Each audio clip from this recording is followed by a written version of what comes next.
नमस्ते दोस्तों, आपका गोल्ड प्राइस टुडे न्यूज में स्वागत है। और आज हमारे साथ बहुत ही खास मेहमान मौजूद है। प्रणव मीर जी, वाइस प्रेसिडेंट कमोडिटी और फॉरेक्स रिसर्च, जेएम फाइनेंशियल में है ये। सो प्रणव, आपका स्वागत है और आज पहली बार आप हमारे चैनल में आ रहे हैं, इसके लिए आपका बहुत बहुत धन्यवाद। Thank you very much. दोस्तों, आगे बढ़ने से पहले मैं आप लोगों से रिक्वेस्ट करूंगा, जो हमारे साथ बहुत सारे नए दर्शक जुड़ रहे हैं वो चैनल को सब्सक्राइब जरूर कर लीजिएगा। सो प्रणव, अगर हम सोने चांदी की बात करें, आपसे हम सारी चीजें समझेंगे, आगे क्या कुछ आउटलुक होगा और अभी जो उठापटक चल रही है उसके बारे में आपकी क्या राय है। अभी अभी जो हाल में सोने चांदी में उठापटक हुई है। अभी अगर आप देखेंगे तो जब से ट्रम्प ने वॉन द इलेक्शन, जब से उन्होंने इलेक्शन जीता है यूएस में, ऑल्दो उन्होंने अभी तक they haven't started his work yet, but उनके एक जो कैंपेन में उन्होंने जो कहा था कि वो चाइना और यूरोप पे ज्यादा टैरिफ्स लगाएंगे, अमेरिकन फर्स्ट पॉलिसी है उनकी। तो उस वजह से हमने देखा है कि मार्केट में थोड़ा सेंटिमेंट्स गड़बड़ा गया है। एक्सेप्ट कि यूएस मार्केट को देखे तो वो पॉजिटिव चल रहे हैं, बट आप बाकी देशों की मार्केट्स को देखे तो या तो फ्लैट है या तो करेक्टिव मोड में है। और उस वजह से हमने देखा है कि गोल्ड सिल्वर में भी थोड़ा करेक्शन आया है, क्योंकि वो ऑल टाइम हाई पे था, पीक डिमांड सीजन थी, डोमेस्टिक डिमांड थी। डॉलर इंडेक्स थोड़ा सेलिंग प्रेशर में था बिफोर ट्रम्प ट्रम्प आए उनके पहले।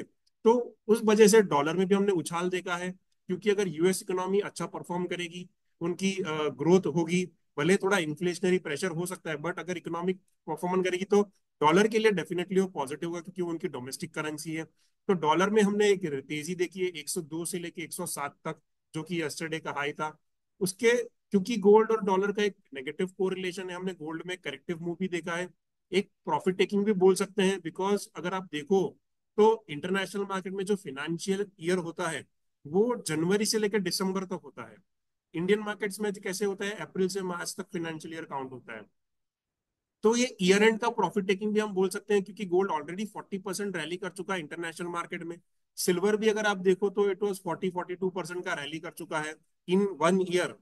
तो एक प्रॉफिट टेकिंग का भी हमें हमने हमें एक्सपेक्टेड था कि ये आ सकता है, वो हमने देखा, प्रॉफिट टेकिंग करेक्टिव मूव भी देखा है।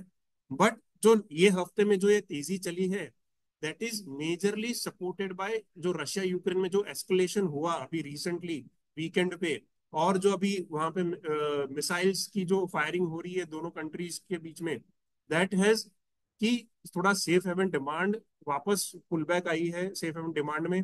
इसके लिए हमने देखा है कि गोल्ड में तेजी चली है, because gold is considered safe haven during uncertainty.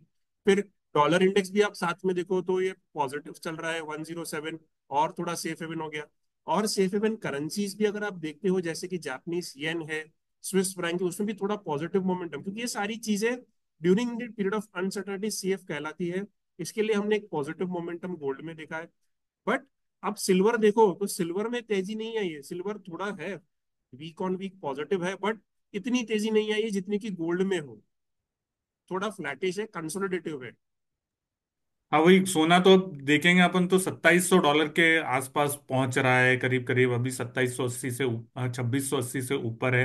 पर हम्म। चांदी वहीं की वहीं टिकी हुई है, तो कोई बेसिक रीजन है या चाइना इसका कारण हो सकता है? नहीं, बेसिक रीजन जो मैंने आपको अभी बताया, जैसे कि गोल्ड एक सेफ हेवन मेटल है, silver is not considered. Silver के इंडस्ट्रियल यूसेज भी होते हैं, हम इंडस्ट्रीज में भी बहुत सारे मल्टीपर्पज यूसेज है। क्योंकि अगर आप मेटल्स अगर रैली करना स्टार्ट करते हैं, जैसे कि कॉपर है, जिंक है, इस मेटल्स में अगर तेजी आ जाती है तो सिल्वर एक तेजी की तरफ बढ़ेगा। हमने अगर आप 2-3 हफ्तों के पहले की बात करें, जब कॉपर चला था 868 765 तक चला गया था, जिंक में तेजी थी, एल्यूमिनियम में तेजी, तब हमने देखा सिल्वर ऑल टाइम हाई पे भाग चला गया था। फिर एक गोल्ड सिल्वर रेशियो भी होता है, क्योंकि अभी फिलहाल मार्केट में एक ही हफ्ते में इतना बहुत कुछ हो गया है, इवेंट हो गए, तो थोड़ा गोल्ड की तरफ आकर्षण ज्यादा है। अगर गोल्ड और तेज चलता है और सिल्वर अंडर परफॉर्म करता है तो silver will play the catch up game, और वो रैली करना स्टार्ट कर देगा। फिर चार्ट पे कुछ टेक्निकल रेजिस्टेंस भी है, जैसे कि सिल्वर में अगर आप देखोगे तो इंडियन मार्केट्स में 91,700 का एक लेवल है। लास्ट 3 दिन से वो 400 450 के करीब आता है, वहां से रिवर्स कर जाता है। तो ये 700 लेवल क्रॉस करना बहुत ही जरूरी है, जो कि वीकली चार्ट पे है। तो ही ये सिल्वर में और पॉजिटिव मोमेंटम बिल्डअप होने के चांस है। अदरवाइज ये थोड़ा कंसोलिडेट करेगा, रेंज बाउंड रहेगा, फिर एक मूव ले सकता है, डायरेक्शन ले सकता है। तो यहां से अभी कैसे देख रहे हैं आप सोने और सोने का भाव पर्टिकुलरली? आपको क्या लगता है कि अभी और तेजी जारी रहेगी या गिरावट की भी संभावना है? थोड़ी बहुत गिरावट आ सकती है, क्योंकि अगर आप ये हफ्ता ही देख लो तो ऑलरेडी 3.5% का तेजी हो चुका है। तो और $2700 का एक रेजिस्टेंस भी है ऊपर में चार्ट्स पे। अगर ये सस्टेन कर जाता है तो पॉसिबल है नेक्स्ट वीक में हमें थोड़ी और पॉजिटिव मोमेंटम मिल सकती है। करेक्टिव मूव्स में नीचे में शायद अपने को 1-1.5% का करेक्शन भी मिल सकता है।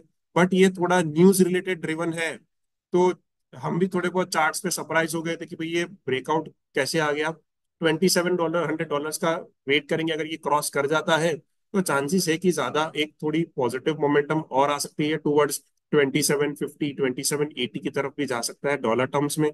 रूपी टर्म्स में अगर आप देखो तो गोल्ड ऊपर में 78 78 500 की रेंज में भी जाने की पॉसिबिलिटी, संभावना आज की डेट में दिख रही है, अगर ये एस्केलेट हुआ ज्यादा तो। अदरवाइज थोड़ा हमें लग रहा है कि एक प्रॉफिट बुकिंग आ सकता है यहाँ पे।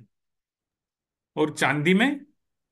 चांदी में जैसे कि मैंने बताया 91,700 का लेवल्स में देख रहा हूँ, इंटरनेशनल में बहुत ही स्ट्रॉन्ग रेजिस्टेंस है।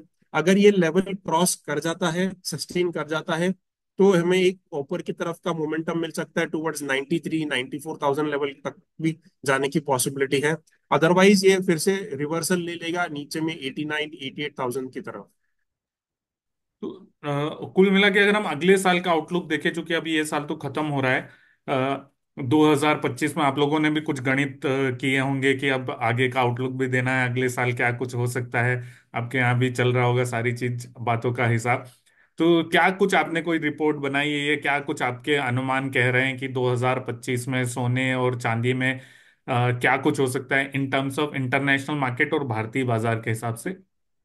सी अभी भी आपका जो ट्रेंड है वो अभी भी पॉजिटिव है। अगर आप लास्ट 3 साल का डेटा देखें ईयर ऑन ईयर, जैसे कि अभी दिवाली गई, हमने दिवाली टू दिवाली हमने एक एनालिसिस किया था, जिसमें हमने देखा था कि फर्स्ट 2022 का जो 1 से 22 का जो दिवाली का रिटर्न था वो 6 to 7% था।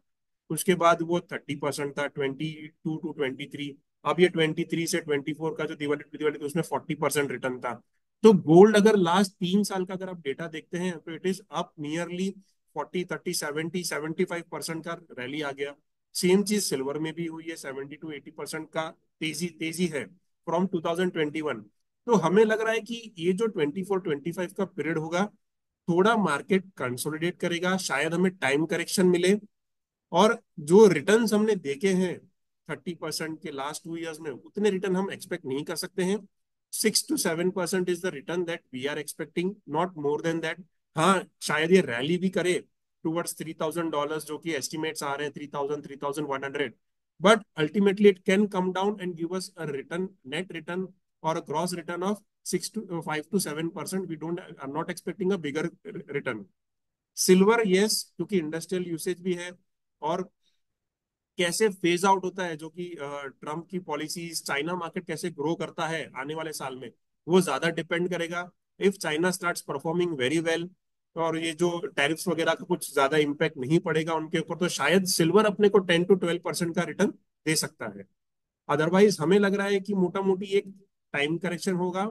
ये this will be the period of consolidation, थोड़ा साइडवेज मोमेंटम लग रहा है हमें। इवेंट्स आते जाते रहेंगे। अगर आप देखो तो रशिया यूक्रेन का वॉर पहले भी चल रहा था, ये तो कुछ ज्यादा एस्केलेट हो गया वीकेंड पे, इसके लिए हमने इम्पैक्ट देखा। मिडिल ईस्ट में अभी भी वॉर चल ही रहा है, इसराइल हिजबुल्लाह वगैरह, everything is going on. But वो अगर after a certain period of time it becomes a past and traders look for new avenues, new picture for for the client, for the price moves। सो आपके मुताबिक अगर 5 7% माने तो यहाँ से अगर हम देखें तो 2025 में 82 83 हजार सोना और चांदी 1 लाख के ऊपर। पॉसिबल है, पॉसिबल है, चांसेस है। ओके प्रणव जी, जाते जाते मैं 2025 में कुछ चीजें जैसे एक्सपेक्टेड है, जो कि ब्रिक्स का अभी समिट हुआ वो भी है, चाइना के पैकेज की भी बात आई। शुरू में उन्होंने थोड़ा सा स्टिमुलस दिया, फिर लोकल गवर्नमेंट को सपोर्ट करने के लिए 1.4 ट्रिलियन शायद डॉलर का उन्होंने जो डेट स्वैप जो वहां पर लोकल गवर्नमेंट है उसके लिए दिया। तो क्या 2025 में चीन, ब्रिक्स, ये सब डॉलर को इम्पैक्ट डाल सकते हैं क्या, या इसका किस तरह से सोने चांदी पर असर हो सकता है? पॉसिबल है, इम्पैक्ट आ सकता है, बिकॉज अभी बहुत सारे कंट्रीज हैं जो ये ट्राई कोशिश कर रहे हैं कि वो अपनी अपनी करेंसीज में ट्रेड करें। ब्रिक्स एक ऐसा ग्रुप है जो अपनी करेंसी लाने की भी बात कर रहे हैं, उसकी भी चर्चा हो रही है। बट ये थोड़ा लंबा व्यू है। इससे 2025 अगर देखें तो थोड़ा शॉर्ट टर्म हो गया, एक साल का व्यू हो गया। एक साल में इतने डेवलपमेंट्स नहीं आते, बिकॉज हर कंट्री का निगोशिएशन होता है। अगर हम 5 जन भी ग्रुप मिला के बैठे तो डिस्कशन लंबा चलता है। ये तो देश का सवाल है। हर कंट्री अपनी पहले सोचेगा, क्योंकि उसको ग्रो करना है, अपने क्या बोलते हैं, लोगों को जवाब देना है। तो इतना जल्दी नहीं होगा। बट चाइना का फैक्टर एक डेफिनेटली मैटर करेगा।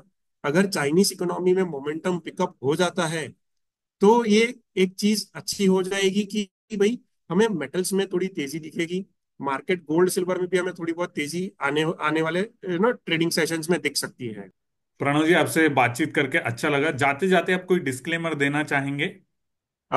मेरा पर्सनल डिस्क्लेमर ये है कि मेरा पर्सनल होल्डिंग या तो फैमिली का होल्डिंग कुछ भी नहीं है कमोडिटीज में, ना मैं ट्रेड करता हूँ कमोडिटीज में।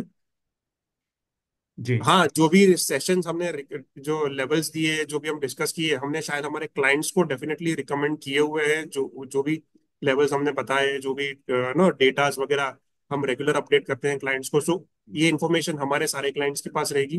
बट मेरा पर्सनल होल्डिंग या ट्रेडिंग कुछ नहीं है कमोडिटीज में।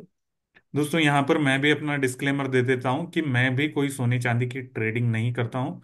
ना ही मेरी किसी कोई एक्सचेंज पर कोई पोजीशन है सोने चांदी में। और अगर आप कोई ट्रेडिंग, खरीदारी बिकवाली, बाई सेल कुछ भी सोने चांदी में करते हैं, तो अपने वित्तीय सलाहकार की पहले राय लीजिएगा और उसके बाद ही कोई भी काम कीजिएगा। धन्यवाद प्रणव जी, बहुत बहुत अच्छा लगा आपसे बात करके, और उम्मीद है हम आगे भी आपको अपने चैनल पर लाते रहेंगे। Thank you very much.